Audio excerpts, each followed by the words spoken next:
নমস্কার, আমি তুফান। Alternate study YouTube চ্যানেলে তোমাদেরকে স্বাগত। তোমরা যদি এখনো চ্যানেলটা সাবস্ক্রাইব না করে থাকো তাহলে অবশ্যই চ্যানেলটাকে সাবস্ক্রাইব করো। আজকে আমাদের লুসেন্ট সিরিজের ক্লাস 9। তো আজকে আমরা বেদিক পিরিয়ডের প্রশ্ন আলোচনা করব। প্রত্যেক দিনের মতো আজকেও 25টা প্রশ্নের আলোচনাই হবে। তো আজকের ক্লাস শুরু করা যাক। চলে আসি প্রথম প্রশ্নে। প্রথম প্রশ্ন বলছে, who was the first European to designate Aryans as a race? মানে কি, যে প্রথম কোন ইউরোপিয়ান যিনি হচ্ছে আর্যদের একটা জাতি হিসেবে বলেছেন, চিহ্নিত করেছেন? অপশন এ বলছে উইলিয়াম জোন্স, অপশন বি বলছে এইচ জোন্স, অপশন সি বলছে ম্যাক্স মুলার, নাকি অপশন ডি জেনারেল কানিংহাম? কি হয়ে যাবে সঠিক উত্তর? Option C Max Muller. Max Muller একটা থিওরি দিয়েছিল যে এশিয়া এই আরিয়ানরা কোথা থেকে এসেছে, সেন্ট্রাল এশিয়া। তো এনার যে থিওরি সেটা সেন্ট্রাল এশিয়ান থিওরি নামেও বিখ্যাত। আর এটাই মানে সব থেকে বেশি গ্রহণযোগ্য হয়েছে ঐতিহাসিকদের কাছে। বোঝা গেছে? পরের প্রশ্ন। এই প্রশ্নটাতে সেন্ট্রাল এশিয়ান থিওরি কে দিয়েছিল সেটাও প্রশ্ন আসতে পারে, সেক্ষেত্রেও উত্তর কে হবে? Max Muller. ঠিক আছে, পরের প্রশ্ন। The earliest settlement of Aryan tribes were at? মানে কি, যখন আর্যরা প্রথম এসেছিল ভারতে, তো তখন তারা ভারতের কোন জায়গাটাতে আশ্রয় নিয়েছিল বা কোন জায়গাটাতে তাদের বসতি গড়ে তুলেছিল? অপশন এ বলছে উত্তরপ্রদেশ, অপশন বি বলছে বেঙ্গল, অপশন সি বলছে সপ্ত সিন্ধু, আর অপশন ডি বলছে দিল্লি। কি হবে? অপশন সি সপ্ত সিন্ধু। এই যে বেদিক পিরিয়ড আছে, এই বেদিক পিরিয়ডকে দুভাগে ভাগ করা যায়। একটা হচ্ছে আর্লি বেদিক পিরিয়ড, যেটা কত থেকে কত, যেটা হচ্ছে 1500 থেকে 1000 বিসি। আর একটা কি, আর একটা হচ্ছে লেটার বৈদিক পিরিয়ড। তো এই লেটার বৈদিক পিরিয়ড কবে থেকে কত? এই 1000 থেকে 600 বিসি। তো এর মধ্যে যখন এই প্রথম সময়টা আসে, এই প্রথম সময় কি হয়, এই সময়তে তখনও লোহার আবিষ্কার হয়নি। ওরা প্রথমে কোথায় এসেছিল? এই সপ্ত সিন্ধু অঞ্চলে এসেছিল, অর্থাৎ ভারতের উত্তর পশ্চিম প্রান্তে। তো তখনও লোহার আবিষ্কার হয়নি। তো সেই কারণে এরা গঙ্গাটিক প্লেন অর্থাৎ গঙ্গা যে সমভূমি সেই দিকে অগ্রসর হতেও পারতো না, কারণ সেই সময় ওইখানটায় প্রচন্ড পরিমাণে ঘন জঙ্গল ছিল। তো পরবর্তীকালে এই 1000 বিসির সময়ে কি তো আবিষ্কার হয়ে যায়? লোহা। তখন এরা লোহার অস্ত্র শস্ত্র বানায় আর জঙ্গল কেটে তারপরে এরা গ্যাঙ্গেটিক প্লেনের দিকে ক্রমশ অগ্রসর হয়। তার আগে পর্যন্ত এই যে আর্লিয়েস্ট সেটেলমেন্ট অর্থাৎ প্রথম দিকে যে এদের ঘাঁটি করা, সেটা কোথায়? এই সপ্ত সিন্ধু অঞ্চলে। বোঝা গেল? পরের প্রশ্ন। দ্য ওয়ার্ড আরিয়ান মিন্স অর্থাৎ আর্য শব্দের অর্থ কি? অপশন এ বলছে অফ গুড ফ্যামিলি, মানে কোনো ভালো বংশ, অপশন বি বলছে কাল্টিভেটার, মানে চাষি, অপশন সি বলছে প্যাস্টোরাল সোসাইটি অর্থাৎ পশুপালক সমাজ, নাকি অপশন ডি ব্রহ্মচারী? কি হবে? আরিয়ান শব্দের অর্থ হচ্ছে অফ গুড ফ্যামিলি, মানে এরা নিজেদেরকে অনেক উচ্চ বংশীয় মনে করত। আর এদেরকে আরো একটা জিনিস বলা হয়, সেটা হচ্ছে সুপিরিয়র রেস। তো আর্য শব্দের অর্থ যদি এইভাবে আসে অফ গুড ফ্যামিলি বা সুপিরিয়র রেস, তাহলে দুটো একসাথে থাকবে না। তো অফ গুড ফ্যামিলি থাকলে অফ গুড ফ্যামিলি উত্তর হবে, যদি সুপিরিয়র রেস থাকে তাহলে সুপিরিয়র রেস উত্তর হবে। বুঝে গেছে? পরের প্রশ্ন। The god who is the most prominent in Rigveda is? মানে আমাদের বেদ কটা? বেদ চারটে। বেদ কটা? বেদ চারটে। তার মধ্যে সব থেকে পুরনো কোনটা? ঋগ্বেদ। তো এই ঋগ্বেদ দের যে সব থেকে মোস্ট প্রমিনেন্ট অর্থাৎ ঋগ্বেদিক পিরিয়ডে, আমরা এক্ষুনি দেখছিলাম যে বেদিক পিরিয়ড কটা, বেদিক পিরিয়ডে দুটো ভাগ, একটা আর্লি বেদিক পিরিয়ড আর একটা লেটার বৈদিক পিরিয়ড। তো এই আর্লি বৈদিক পিরিয়ডকে আরো কি নামে বলা হয়? ঋগ বৈদিক পিরিয়ড, কারণ সেই সময় ঋগ্বেদ লেখা হয়েছিল। বোঝা গেছে? তো এই ঋগ্বেদিক পিরিয়ডের বা এই ঋগ্বেদের সব থেকে প্রধান দেবতা কে ছিল সেটা জিজ্ঞাসা করেছে। অপশন এ হচ্ছে ইন্দ্র, অপশন বি বলছে অগ্নি, অপশন সি বলছে পশুপতি, আর অপশন ডি বলছে বিষ্ণু। কি হয়ে যাবে? Option A Indra. অর্থাৎ ঋগ্বেদ বা ঋগ্বেদিক পিরিয়ডের ওই সময়টাতে সব থেকে প্রধান দেবতা কে ছিল? ইন্দ্র। ইন্দ্রকে আর কি নামে জানা যেত? ইন্দ্রকে পুরন্দর নামে জানা যেত, অর্থাৎ ব্রেকার অফ ফোর্স, মানে দুর্গর ধ্বংস করতো, এরকম ব্যাপার। কি বলা হতো? Breaker of force. আর ইনি কি কিসের দেবতা ছিলেন এছাড়া? বজ্রের দেবতা ছিলেন। আর যদি বলা হয় যে দ্বিতীয় প্রমিনেন্ট কে ছিল, তাহলে সেক্ষেত্রে উত্তর কি হবে? অগ্নি। বোঝা গেছে? সব থেকে প্রমিনেন্ট কে ছিল? ইন্দ্র। এনাকে কটা, মানে যে ঋগ্বেদ আছে তার মধ্যে 250টা হিম এনাকেই উৎসর্গ করা হয়েছে। আর অগ্নি যিনি আছেন তাকে 200টা হিম উৎসর্গ করা হয়েছে।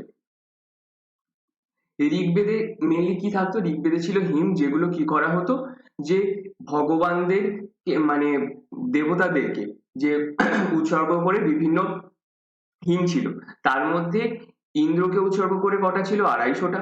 আর অগ্নিকে উৎসর্গ করে কটা ছিল? 200টা। সেই কারণে ইন্দ্র হচ্ছে মোস্ট প্রমিনেন্ট, আর যদি বলে সেকেন্ড প্রমিনেন্ট কে হয়ে যাবে, তাহলে অগ্নি। এই অগ্নিকে আরো একটা জিনিস বলা হতো, সেটা হচ্ছে ইন্টারমিডিয়েটরি, মানে মাধ্যম। মানে মানুষরা তো কোথায় থাকতো? পৃথিবীতেই থাকতো। আর দেবতাদের কোথায় থাকা কল্পনা করা হতো? স্বর্গে। তো এদের দুজনের মধ্যে তো কানেকশনের দরকার। তো এই কানেকশনটা কি করা হতো, মানে ভগবানকে কিছু স্যাক্রিফাইস করে দেওয়া হতো, মানে ভগবানকে উৎসর্গ করে কোনো কিছু দেওয়া হতো।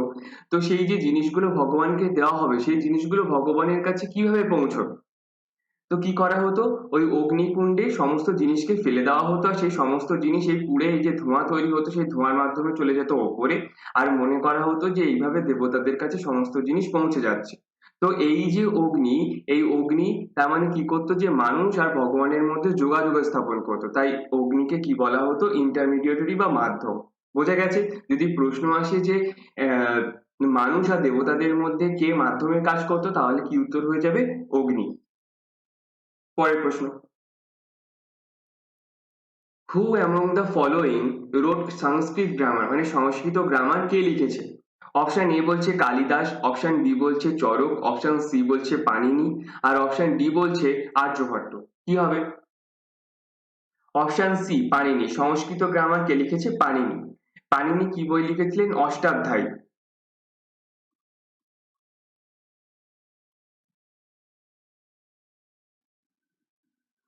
তো এই অষ্টাধ্যায়ীকে কি বলা হয়? সংস্কৃত গ্রামার। বোঝা গেছে? পরের প্রশ্ন: ন্যায় দর্শন ওয়াজ প্রোপাগেটেড বাই, মানে কি? হিন্দু ধর্মে টোটাল 6টা দর্শন আছে। তো সেই 6টা দর্শনের মধ্যে একটা কি আছে? ন্যায় দর্শন। একটা আছে সাংখ্য দর্শন। তো আহ, এই সাংখ্য দর্শন হচ্ছে সব থেকে পুরনো। এছাড়া কি আছে? বৈশেষিকা দর্শন আছে, তারপরে পূর্ব মীমাংসা আছে, উত্তর মীমাংসা আছে, যোগা দর্শন আছে। এরকম 6টা দর্শন আছে। তো এই 6টা দর্শনের মধ্যে এই ন্যায় দর্শন যেটা ছিল, এই ন্যায় দর্শনকে কে প্রচার করেছিল? অপশন এ বলছে গৌতমা, অপশন বি বলছে কপিল, অপশন সি বলছে কান্নাড়া, অপশন ডি বলছে জৈমিনী। এরা প্রত্যেকেই কি এক একজন মুনি। তো এই ন্যায় দর্শন কে প্রচার করেছিল? গৌতম মুনি। বোঝা গেছে? যদি কপিল মুনির কথা জিজ্ঞাসা করে, তাহলে কপিল মুনি কি দর্শন ছড়িয়েছিল? সাংখ্য দর্শন। আর এই সাংখ্য দর্শন কি? সাংখ্য দর্শন হচ্ছে সব থেকে পুরনো দর্শন। যদি প্রশ্ন আসে যে সব থেকে পুরনো কোনটা, তাহলে কি উত্তর হয়ে যাবে? সাংখ্য দর্শন। বোঝা গেছে? এই যে যিনি আছেন এই কান্নাড়া, এই কান্নাড়া কোন দর্শনের প্রচার করেছিলেন? তিনি প্রচার করেছিলেন বৈশেষিকা।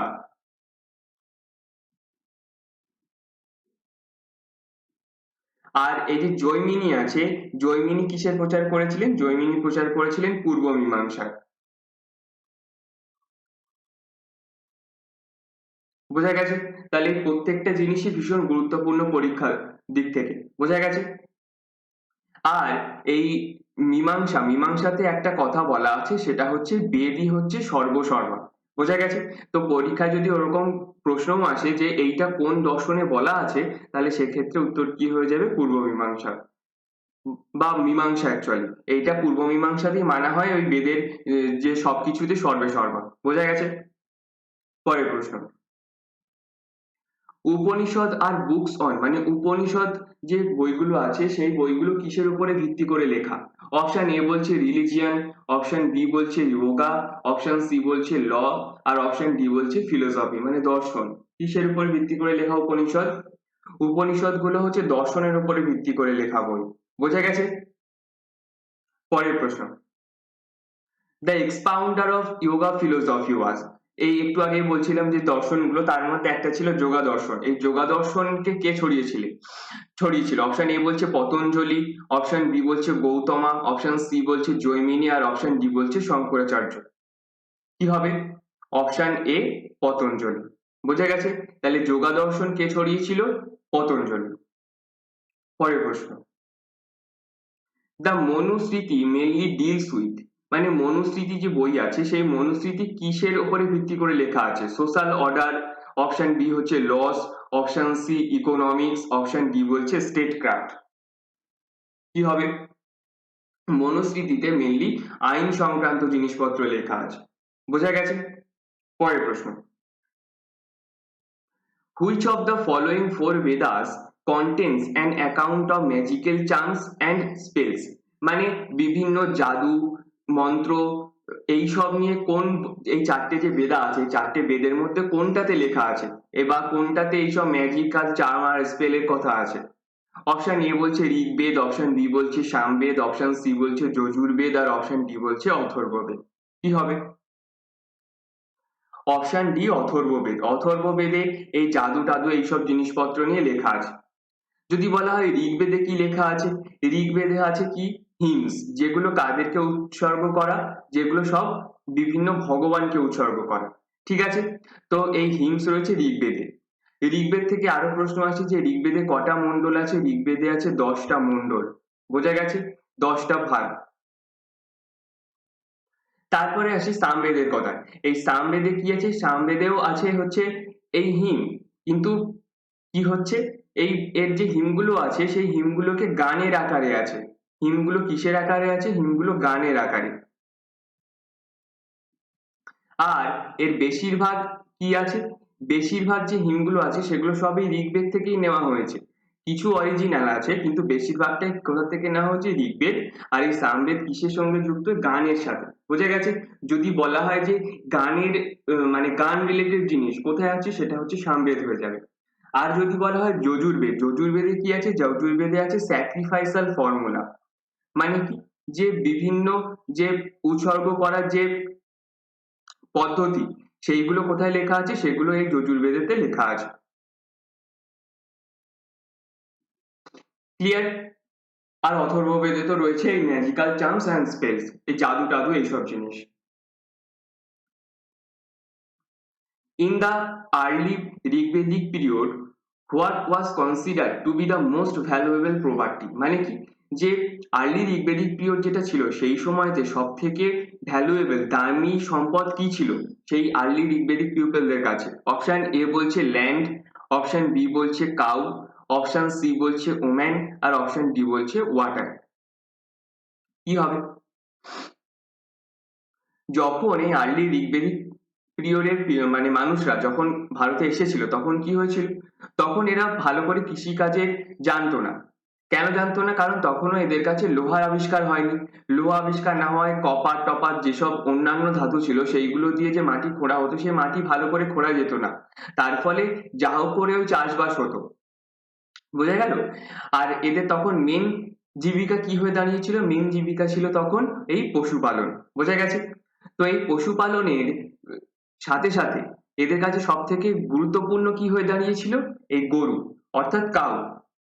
কারণ গরুর থেকে এরা মানে গরুকে যেমন মানে গরুর থেকে বিভিন্ন খাদ্যদ্রব্য যেমন পেত, তেমন গরুকে ওরা ভীষণ পবিত্র মনে করতো। ঠিক আছে? আর বিভিন্ন যে জিনিসপত্র দেওয়া নেওয়া হতো, যে বিনিময় প্রথা, সেই বিনিময় প্রথার মাধ্যমেও কারা ছিল? এই গরুই ছিল। বোঝা গেছে? তাই গরুই ছিল সব থেকে মেন সম্পদ এদের কাছে তখন। যার কাছে যত বেশি গরু থাকতো তার কাছে হচ্ছে মানে সে তত বেশি বড়লোক, এই হিসেবে তখন দেখা হতো। ক্লিয়ার? পরের প্রশ্ন, হু কম্পোজড গায়ত্রী মন্ত্র? গায়ত্রী মন্ত্র কে তৈরি করেছিলেন বা কে লিখেছিলেন গায়ত্রী মন্ত্র? অপশন এ বলছে বিশ্বামিত্র, অপশন বি বলছে বশিষ্ঠ, অপশন সি বলছে ইন্দ্র, আর অপশন ডি কে বলছে পরীক্ষিত। কি হবে? Option A Vishwamitra. বিশ্বামিত্র লিখেছিলেন এই গায়ত্রী মন্ত্র। যদি বলা হয় গায়ত্রী মন্ত্র কোন মণ্ডলে আছে ঋগ্বেদের, তাহলে কোন মণ্ডলে আছে? থার্ড মণ্ডল। তাহলে ঋগ্বেদের থার্ড মন্ডলে আছে এই গায়ত্রী মন্ত্রের কথা। ক্লিয়ার? পরের প্রশ্ন, পুরুষ সুক্তা ইজ ফাউন্ডেড ইন, মানে পুরুষ সুক্তা কোথায় পাওয়া যায়? অপশন এ বলছে ভাগবত গীতা, অপশন বি বলছে ঋগ্বেদ, অপশন সি বলছে মনুস্মৃতি, নাকি অপশন ডি বলছে অথর্ববেদ। কি হবে? পুরুষ সুক্তা কি হচ্ছে? পুরুষ সুক্তা হচ্ছে বর্ণ সিস্টেম। তো এই যে বর্ণ সিস্টেমের কথা কোথায় পাওয়া যায়? ঋগ্বেদে পাওয়া যায়। ঠিক আছে, ঋগ্বেদের কোন মন্ডল যদি জিজ্ঞাসা করে তাহলে কোন মন্ডল হয়ে যাবে? 10th মন্ডল।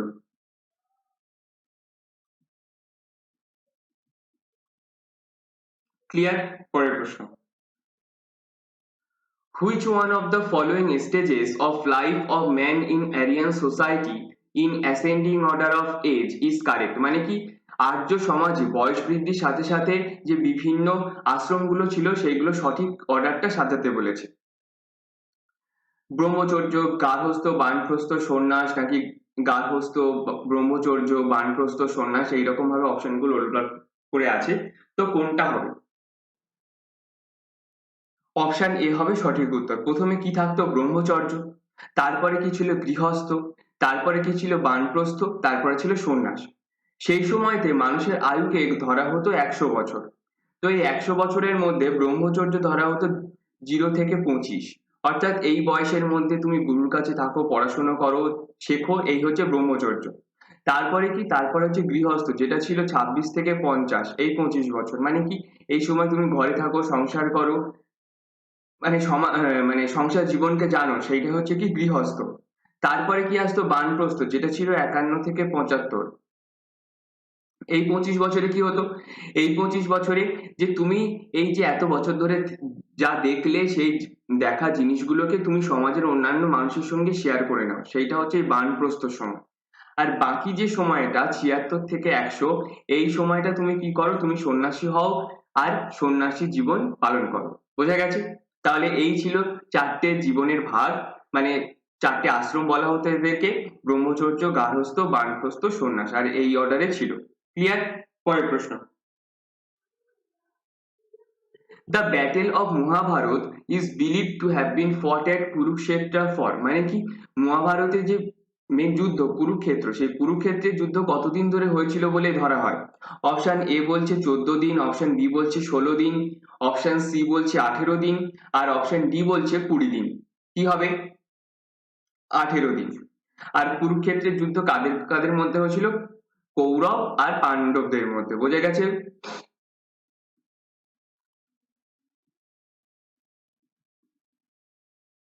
পরের প্রশ্ন, the words Sotyamev Jayate in the state emblem of India have been adopted from which one of the following? মানে ভারতের যে স্টেট এমব্লেম আছে তাতে যে কথাটা লেখা থাকে সত্যমেব জয়তে, এই সত্যমেব জয়তেটা কোথা থেকে নেওয়া হয়েছে?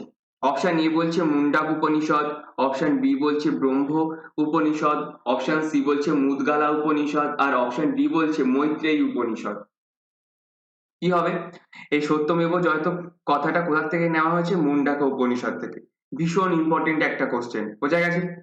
পরের প্রশ্ন, দ্য ওয়ার্ড গোত্র occurs for the first time in, মানে গোত্র শব্দ প্রথম কোথা থেকে এসেছিল? অপশন এ বলছে ঋগ্বেদ, অপশন বি বলছে অথর্ববেদ, অপশন সি বলছে যজুর্বেদ, আর অপশন ডি বলছে সামবেদ। কি হবে?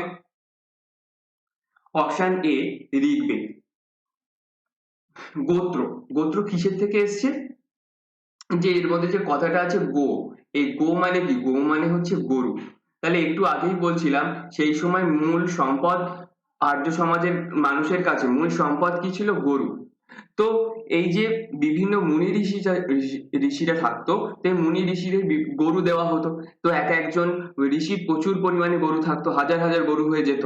তো এই যে গরুগুলো দেখভাল করা হতো, মানে দেখভাল করার জন্য কিছু মানুষের দরকার পড়তো, কিছু মানুষ যেত সেই ঋষিদের সেবা করতে, তারা ওই গরুগুলোরও সেবা করতো। বোঝা গেছে? তো কি হলো, যে বিভিন্ন যে এই এ বি সি এরকম করে যদি আমরা এক একটা মুনিকে ধরে নেই, তো মুনি বা ঋষিকে ধরে নেই, তো কি হতো যে এদের অন্তর্গত যে মানুষগুলো যেত, যারা গিয়ে এ কে সেবা করছে তাকে আমরা কি বলবো? এ গোত্র। আর যারা গিয়ে বি ঋষিকে সেবা করছে তাকে কি বলবো, বি গোত্র। তো এইরকম ভাবে কি হতো যে ওই মুনি ঋষিদের নামে এক একটা গোত্রের সৃষ্টি হলো, যে মানুষগুলো যা যেত তাদেরকে সেই গোত্রের অন্তর্গত বলা হতো। সেখানে পুরুষ মহিলা দুজনেই থাকতো। বোঝা গেছে? আর এইভাবেই সৃষ্টি হয়েছিল গোত্র।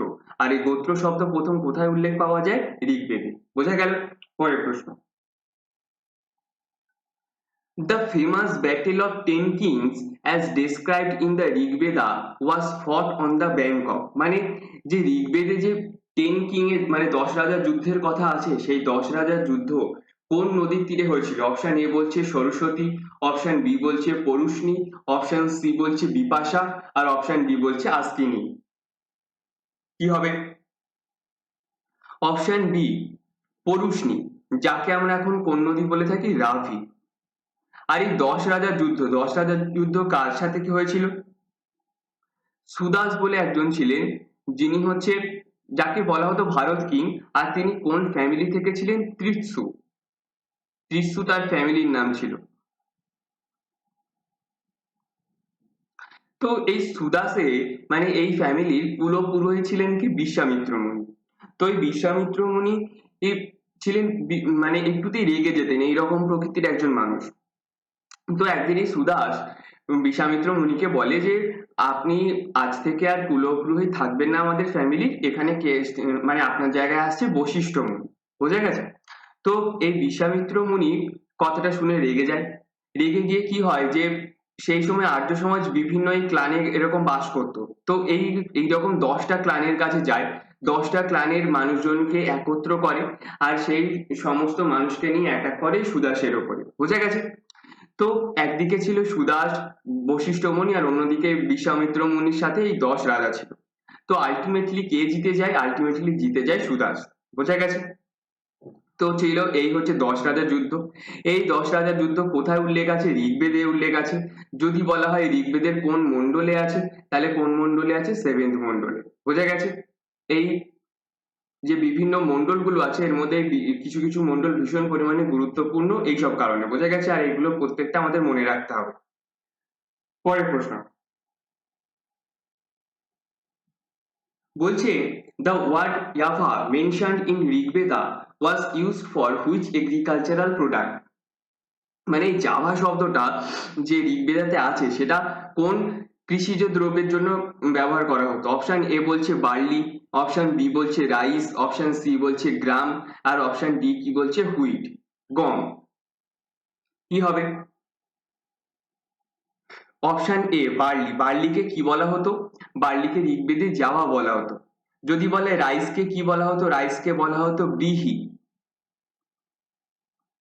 যদি বলা হয় গম, গমকে কি বলা হতো? গোধুমা। তো এই টার্ম গুলো ভীষণ গুরুত্বপূর্ণ। এই যেমন এখানে ইয়াভা দিয়ে প্রশ্নটা দিয়েছে, এটা ব্রিহি দিয়ে দিতে পারে, এটা গোধুমা দিয়ে দিতে পারে। আর সেই জন্য এই টার্ম গুলো ভীষণ ইম্পর্টেন্ট হয়ে যায়, আর খেয়াল রাখতে হবে জিনিসগুলো। ঠিক আছে? পরের প্রশ্ন। The Rigvedic tribal assembly associated with judicial function was, মানে যেখানটাতে জুডিশিয়াল কাজকর্ম হতো ঋগ্বেদে যেখানটা লেখা আছে, তো সেই ঋগ্বেদের যে ট্রাইবাল অ্যাসেম্বলি তাদের যে জুডিশিয়াল কাজকর্ম হতো সেটা কোথায় হতো? অপশন এ বলছে বিধাতা, অপশন বি বলছে সভা, অপশন সি বলছে সমিতি, নাকি অল অফ দিস? এগুলো সবগুলোতেই হতো। কি হয়ে যাবে? অপশন বি সভা। সভাতে জুডিশিয়াল কাজকর্ম হতো। বোঝা গেছে? এখান থেকে আরো একটা জিনিস গুরুত্বপূর্ণ আসে, সেটা হচ্ছে সভা আর সমিতি। এই সভা আর সমিতিকে বলা হতো টু ডটার্স অফ প্রজাপতি।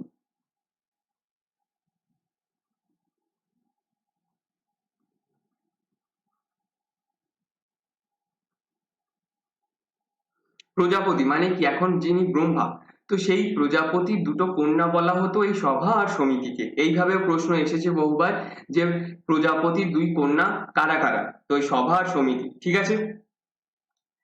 আর এখান থেকে প্রজাপতি সম্বন্ধে যেটা মনে রাখতে হবে যে আমরা একটু আগে দেখছিলাম যে বেদিক পিরিয়ডে দুটো ভাগ আছে, একটা আর্লি বেদিক পিরিয়ড আর একটা লেটার বেদিক পিরিয়ড। তো এই লেটার বেদিক পিরিয়ডে গুরুত্বপূর্ণ দেবতা কে হয়ে যায়? এই প্রজাপতি। বোঝা গেল? যেটা ছিল 1000 থেকে 600 BC। মানে আর্লি বৈদিক পিরিয়ডের প্রধান দেবতা কে ছিল? ইন্দ্র। আর তারপরে প্রধান দেবতা কে ছিল? অগ্নি। এরা দুজন হচ্ছে তাদের গুরুত্ব ক্রমশ হারিয়ে ফেলে কোন পিরিয়ডে এসে? লেটার বৈদিক পিরিয়ডে। তখন সব থেকে প্রধান দেবতার ভূমিকায় কে চলে যায়? প্রজাপতি। বোঝা গেছে? পরের প্রশ্ন, the number of Purana is, পুরাণের সংখ্যা কত? 16টা, 18টা, 20টা, 22টা? কটা? 18টা। তাহলে 18টা পুরাণ আছে, ঠিক আছে। যদি বলা হয় সব থেকে পুরনো পুরাণ কোনটা, তাহলে সব থেকে পুরনো পুরাণ হবে মৎস্য পুরাণ।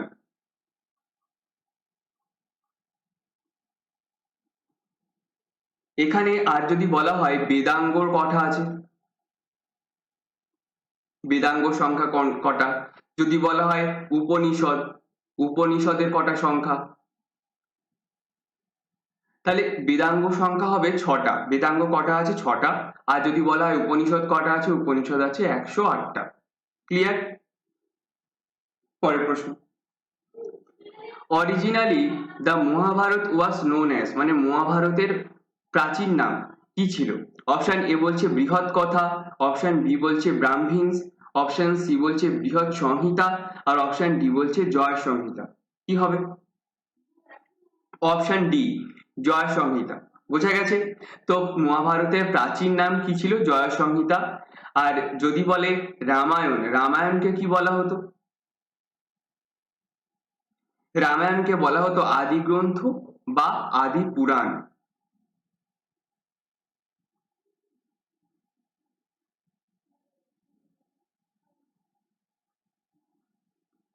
ঠিক আছে, পরের প্রশ্ন, aghnya in Rigveda is mention for, মানে ঋগ্বেদা যে অঘন্য শব্দটা আছে, এই অঘন্য শব্দ কাদের জন্য ব্যবহার করা হতো? অপশন এ বলছে গোট, ছাগল, অপশন বি বলছে হর্স, ঘোড়া, অপশন সি কাউ, গরু, নাকি অপশন ডি হচ্ছে নান অফ দিস? কি হবে? অঘন্য শব্দের অর্থ কি? অঘন্য শব্দের অর্থ হচ্ছে হত্যা করা, মানা।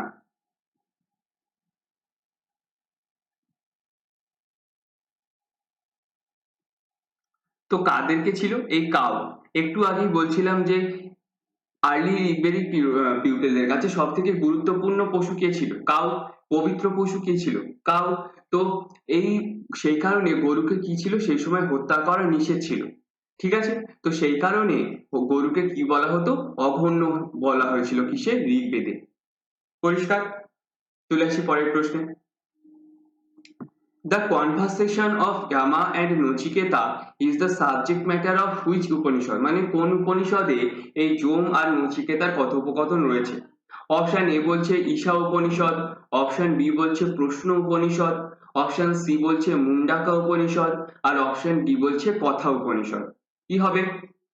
অপশন ডি, কথা উপনিষদ। তাহলে যম আর নচিকেতার কথোপকথন কোন উপনিষদে আছে? কথা উপনিষদে আছে। একটু আগে জানলাম মুন্ডাক উপনিষদে কি আছে? মুন্ডাক উপনিষদে আছে সত্যমেব জয়তে কথাটা।